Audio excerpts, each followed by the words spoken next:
நீங்கள் தவறவிட்ட எபிசோடுகளை இப்பொழுதே காணுங்கள் உங்கள் Tandivan.com மற்றும் Tandivan யூடியூப் சேனலில்.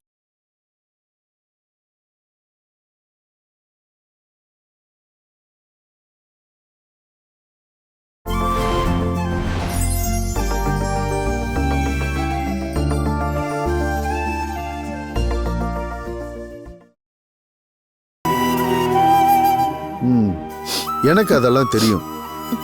என்னைக்காவது ஒரு நாள் அவன் செஞ்ச தப்ப புரிஞ்சுக்குவான். நம்மளோட அன்பையும் பாசத்தையும் கண்டிப்பா புரிஞ்சுக்குவான். அப்ப அவன் வருவான் நம்மளை தேடி. நாம தேடி போய் அவனை பார்க்க வேண்டாம். அவன் இங்க வரட்டும் நம்மளை பார்க்க. என்ன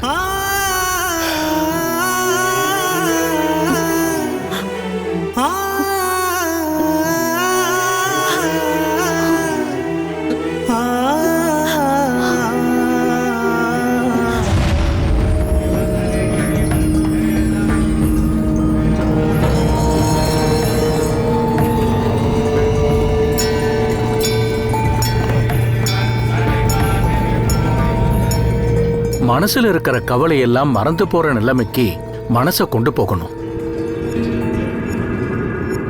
ஆழ்ந்த அமைதிக்குள்ள மனசை கொண்டு போகணும்.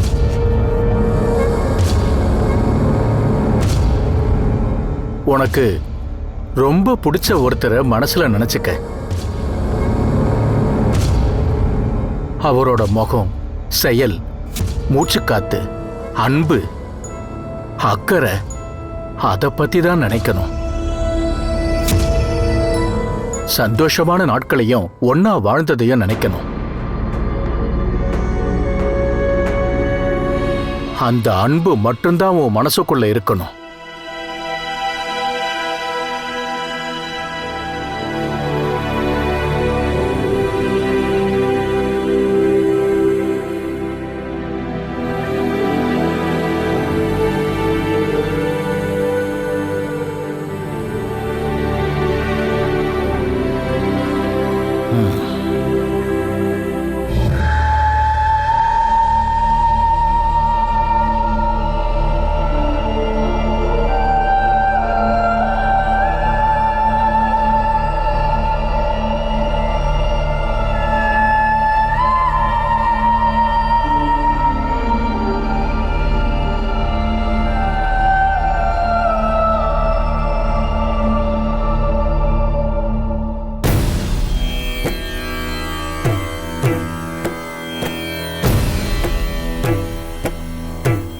நீ எதுக்காகம்மா சிரிக்கிற?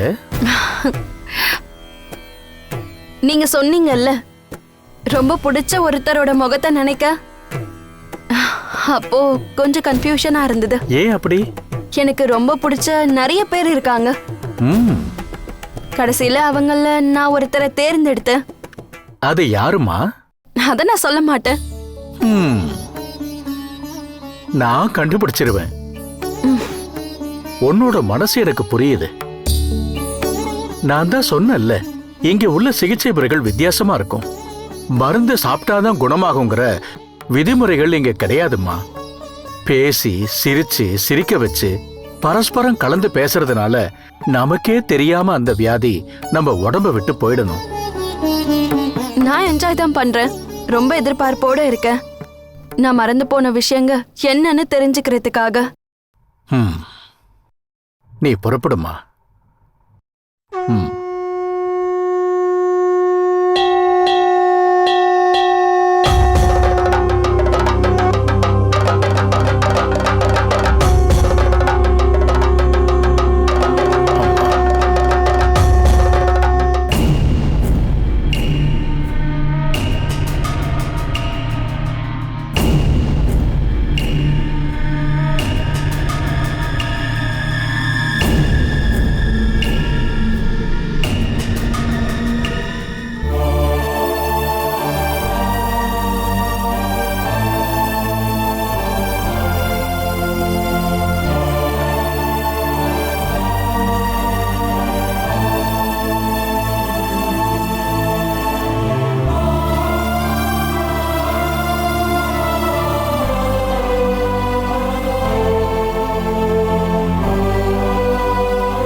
யார் மனோ?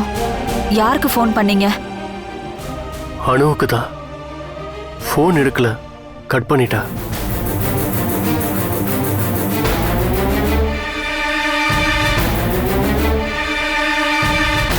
நான் ஹாஸ்பிட்டலுக்கு போகலன்னு அவளுக்கு தெரியாது.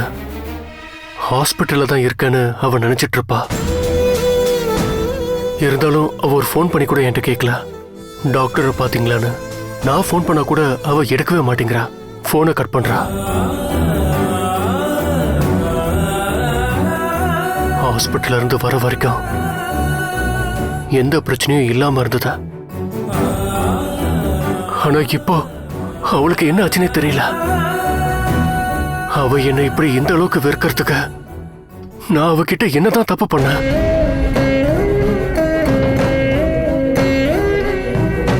அவ எதுக்காக என்ன அவாய்ட் பண்றா?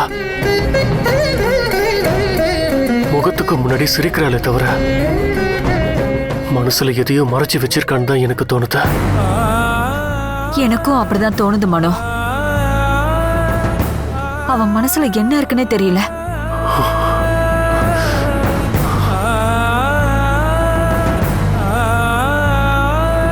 இங்க பாரு மனோ, நீ தேவையில்லாம இதுக்கு வருத்தப்படாத. நான் உனக்கு வாக்கு கொடுக்கறேன். உன் கூட மட்டும்தான் அவ வாழ்வா.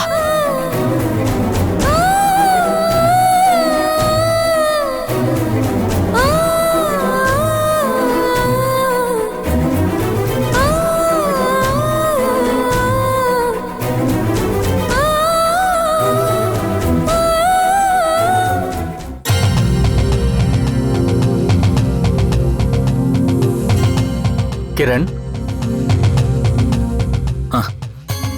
அணுவுக்கு ஞாபகம் திரும்ப வரத்துக்கு ரொம்ப நாள்ல ஆகாதுப்பா.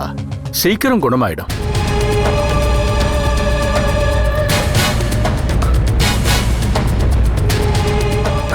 ஒருவேளை நாளைக்கோ இல்ல அடுத்த நாளோ இல்ல அதுக்கு அடுத்த நாளோ. நான் என்ன சொல்ல வரேன்னா, ரொம்ப நாளைக்கு காத்திருக்க வேண்டியது இல்லைங்கிறேன்.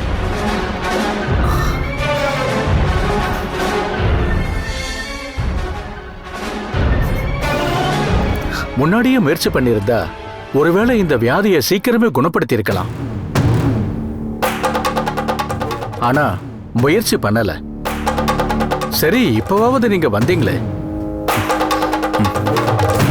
இந்த மாதிரி கேஸ் 1-2 பேர் என்கிட்ட வந்திருக்காங்க. நான் எல்லாருக்கும் சிகிச்சை கொடுத்து சரி பண்ணிட்டேன். அந்த செய்தி பத்திரிகையில கூட வந்திருக்கு. எனக்கு தெரியும். அதனாலதான் அணுவை கூட்டிட்டு உங்ககிட்ட காட்டலான்னு வந்தேன். சிகிச்சை ஆரம்பிக்கும் போதே நிறைய நல்ல அறிகுறிகள் தெரியுது. நான் அதனாலதான் சொல்றேன், அணுவுக்கு கூடிய சீக்கிரம் ஞாபகம் திரும்ப கிடைச்சிடும். அவங்களுக்கு கண்டிப்பா குணமாயிடும். நம்பிக்கையோட இருங்க. சரி.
ஐயோ,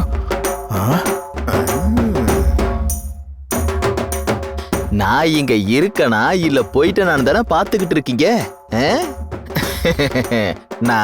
நான் இங்க தான் இருக்கேன். நான் இனிமே எங்கேயும் போக மாட்டேன். நான் என் பொண்டாட்டி கூடயும் என் பொண்ணு கூடயும் இனிமே சந்தோஷமா வாழ போறேன். நீங்க இருக்கிறியான்னு ஒன்றும் நான் பார்க்கல. என் தங்கச்சி இங்க உயிரோட இருக்காளா இல்லையான்னு தெரிஞ்சுட்டு போகத்தான் நான் வந்தேன். எதனால அப்படி? நீ இங்க இருக்கல்ல, அதனாலதான். எப்ப நீ அவளை என்ன பண்ணுவேன்னு ஒன்றும் தெரியாதுல்ல. இங்க பாருங்க மச்சா, நீங்க தேவையில்லாம பேசிட்டு இருக்காதீங்க. நாங்க நல்லா அன்பா தான் வாழ்ந்துகிட்டு இருக்கோம். எங்களுக்கு இடையில வந்து பிரச்சனை பண்ணிட்டு இருக்காதீங்க. இங்க பாருங்க, உங்க தங்கச்சியை பார்க்கணும்னா நீங்க பாத்துட்டு கிளம்புங்க. கிளம்பவா? அத சொல்ல நீ யாரு? நான் இங்க தான் இருப்பேன். என் தங்கச்சியை நான் எப்பவும் கவனிச்சுக்கிட்டே தான் இருப்பேன். நான் இங்க இருக்கிறதுனாலயா? ஆமா. ஐயோ மச்சான், முன்னாடிலாம் ஏதாவது பிரச்சனைனா உங்களை வச்சு பேசுறதுக்காக உங்களை கூப்பிடுவோம். அதனால நீங்க அடிக்கடி இங்க வருவீங்க. இனிமே அதுக்கு அவசியம் இல்ல. ஏன்னா இந்த வீட்ல இருக்கிற பிரச்சனை எல்லாம் பாத்துக்க நான் இங்க வந்துட்டேன். என்னன்னா இப்போ இங்க எந்த பிரச்சனையுமே கிடையாது. இங்க இருக்கிற ஒரே ஒரு பிரச்சனை அந்த கிரண் தான். அதுக்கு ஒரு முடிவு வச்சிருக்கேன். அனுப்புனாடி சுத்துறதையும் அந்த கிரண் நிறுத்திட்டான். ஓ, அப்படியாவது உன்னால ஒரு பிரயோஜனம் இருந்ததா? அண்ணே, வாமா பத்மா. மனோவுக்கு எப்படிமா இருக்கு? உடம்பு வலி தான் குறைஞ்சிருக்க, ஆனா மனசோட வலி அதிகமாயிட்டே இருக்க. நீ என்னப்பா இப்படி பேசுற? மனசுல பெரிய கவலை இருக்கிற மாதிரி.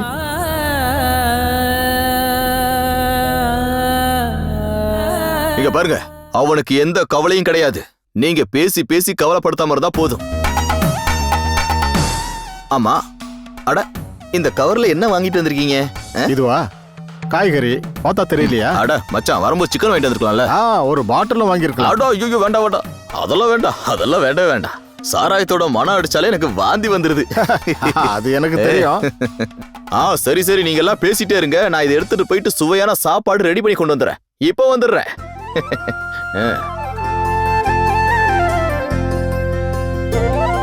அடடா, இவன் ரொம்ப மாறிட்டானேமா. மாறிட்டாரு. இப்ப அவர் இருக்கிறதுனால கொஞ்சம் நிம்மதியா இருக்கேன். அட, நீ அம்மா இப்படி பேசுற?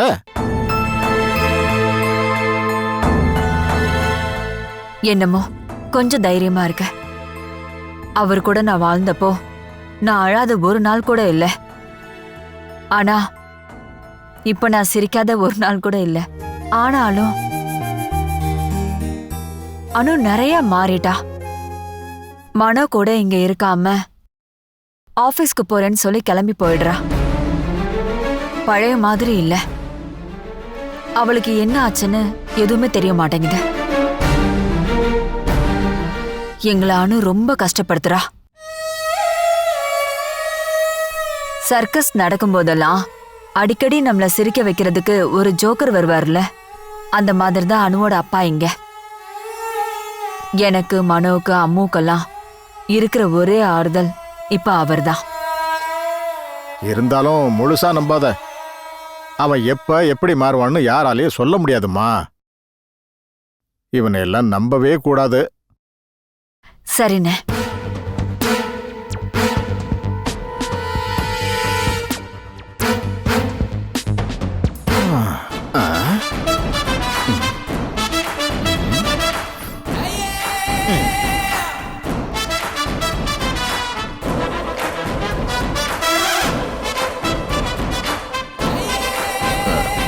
மச்சா.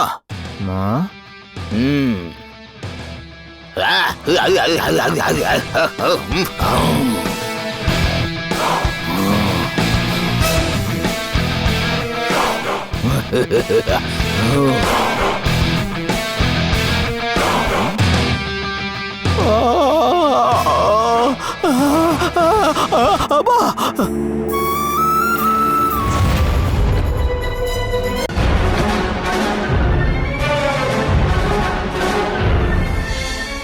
வா.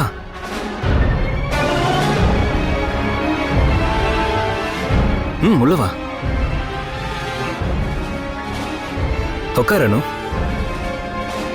உட்காரு.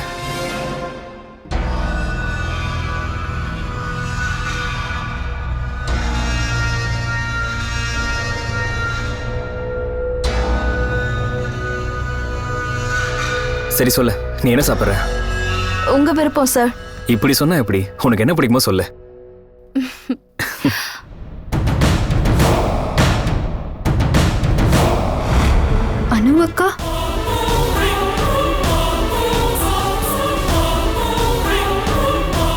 இங்க என்ன பண்றாங்க? என்னாச்சு சுப்ரியா? அங்க உட்கார்ந்து இருக்கிறது அண்ணனோட மனைவி அனுவக்கா. கூட இருக்கிறது ஆபீஸ்ல கூட வேலை செய்யற கிரண் சார். உங்க அண்ணனுக்கு உடம்பு சரியில்லைன்னு தானே என்கிட்ட சொன்ன? ஆமா, ஆனா இவங்க சுத்திக்கிட்டு இருக்காங்க. இங்க பாரு, இதுக்கு முன்னாடியே நான் இவங்களை ஒன்னா பாத்திருக்கேன். அனு, உனக்கு என்ன வேணும் நீயே சொல்ல. இல்ல சார், நீங்களே ஏதாவது ஆர்டர் பண்ணுங்க.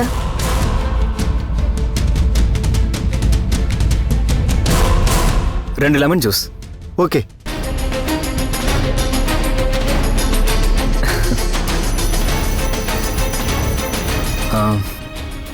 அனு, உனக்கு மேக்ஸ் பிடிக்குமா? அதான் கணக்கு.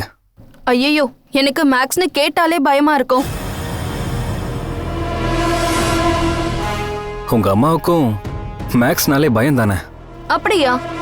ம், ஆமா. பல வருஷத்துக்கு முன்னாடி உங்க அம்மாவுக்கு ஒரு எதிரி இருந்தாங்களாம். வாழ்க்கைய கணக்கோட சம்பந்தப்படுத்தி எப்பவும் பேசுற ஒருத்தர். மேக்ஸ் தான் அவரோட உலகமே. அது யாரு? நீயே உங்க அம்மா கிட்ட கேளு. ஆமா, அது உங்களுக்கு எப்படி தெரியும் அம்மாக்கு அப்படி ஒரு எதிரி இருக்காங்கன்னு? அது ஒரு சர்ப்ரைஸ். நீ உன்னோட அம்மா கிட்டே கேட்டு பாருனோ அந்த எதிரி யாருன்னு. இத பத்தி நான் சொன்னேன்னு உங்க அம்மா கிட்ட சொல்லவே கூடாது. இல்ல, கட்டாயமா கேக்குறேன்.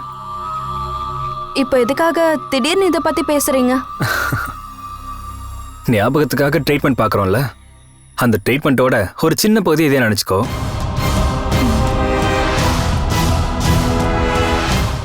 எனக்கு இது ஒண்ணுமே புரியல. இருந்தாலும் நீங்க கேட்டீங்களேங்கிறதுக்காக நான் அம்மா கிட்ட போய் கேக்குறேன். அம்மா இப்போ கோவமா தான் இருக்காங்க. என் கூட பேசுவாங்களானே தெரியல. இருந்தாலும் நான் கேட்டு பாக்குறேன்.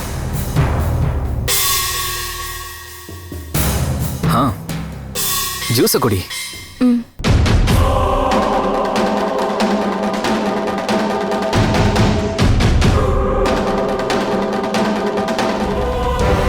என்னமோ தப்பா இருக்கிற மாதிரி தோணுது. இது நல்லதுக்கு இல்லைன்னு நினைக்கிறேன்.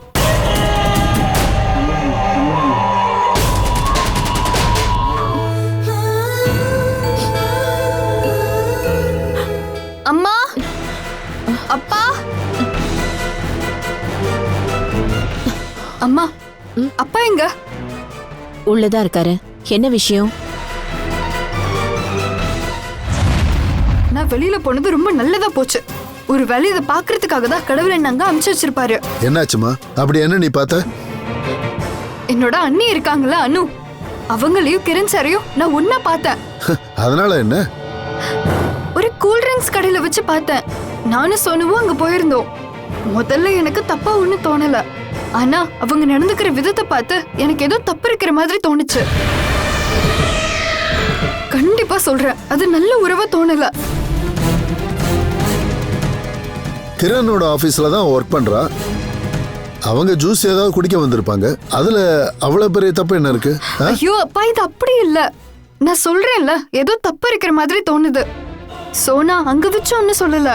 ஆனா வெளியே வந்த அப்புறம் அவ சொன்னா, 2 பேரையும் ஒன்னா நீட்டிக்கும் எங்கேயோ வச்சு பார்த்தாலாம். கார்ல போகும்போது பார்த்தாலாம். என்னோட அண்ணின்னு அவளுக்கு தெரியும். நீ சொல்றதுலயும் விஷயம் இருக்குமா?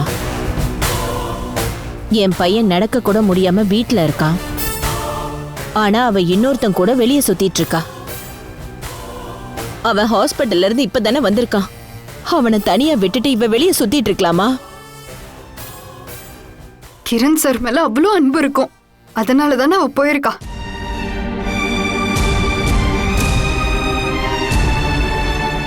கிரண் வீட்டுக்கு தான் கல்யாணம் முடிஞ்சு அவங்க போனாங்க. அங்க வச்சுதான் மனோக்கு இப்படி ஆயிடுச்சு. அதுக்கப்புறம் கிரண் அவங்கள விட்டு தூரமா போகலன்னு லக்ஷ்மி சொன்னா. எல்லாத்தையும் சேர்த்து வச்சு பார்த்தா ஏதோ பிரச்சனை இருக்கிற மாதிரி தெரியுது.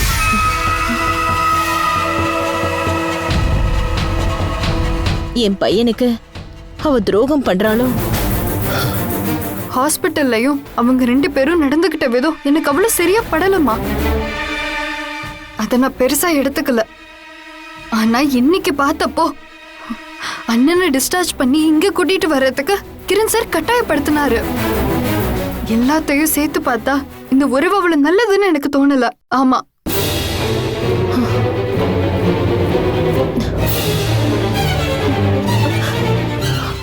அவனுக்கு இதெல்லாம் தேவைதான். நம்ம எல்லாம் வேண்டான்னு தூக்கி போட்டுட்டு அவ கூட போனான்ல, நல்லா அனுபவிக்கட்டும்.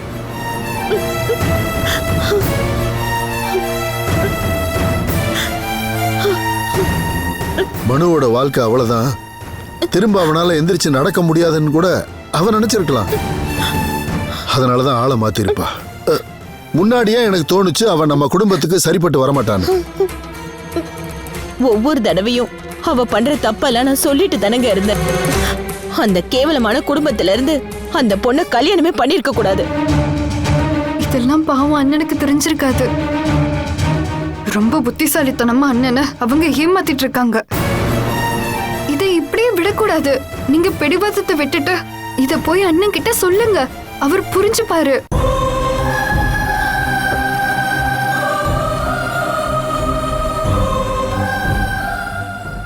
Catch us on TV, Tandivan.com, Facebook and YouTube.